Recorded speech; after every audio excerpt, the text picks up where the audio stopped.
Fixed deposit করছো, সাবধান, income ট্যাক্সের নোটিশ কিন্তু তোমার কাছে এলো বলে। পুরো ভিডিওটাকে দেখো। তো হ্যালো গাইস, আমি হচ্ছি কৌশিক এবং তোমরা দেখছো হচ্ছে কষ্টতেই কোটি। ধরো তোমার বাবার সঙ্গে তোমার একটা জয়েন্ট অ্যাকাউন্ট আছে। তোমার বাবা চাকরি করেন, তাই ওনার নির্দিষ্ট ইনকাম আছে, কিন্তু তুমি কলেজে পড়ো, তোমার কোনো নির্দিষ্ট ইনকাম নেই। একদিন তোমার বাবা ভাবলেন যে সেই জয়েন্ট অ্যাকাউন্টটাতে একটা 15 লক্ষ টাকার এফডি করবো।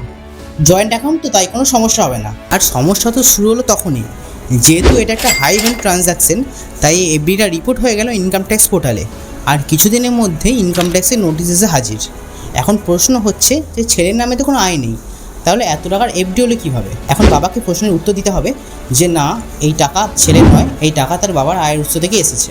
শেষমেশ হয়তো সমস্যা মিটে যাবে, কিন্তু অযথাই নোটিশ, ঝামেলা আর সময় নষ্ট এগুলো কিন্তু ভোগ করতেই হবে। তাই সবসময় তোমরা মনে রাখবে, জয়েন্ট অ্যাকাউন্টে কোনো বড় ট্রানজ্যাকশন বা এফডি করার আগে সাবধান হও এবং ভিডিওটা তোমার সকল পরিবারের সদস্যদের সঙ্গে শেয়ার করবে। এবং ভিডিওটা ভালো লাগলে অবশ্যই লাইক করবে।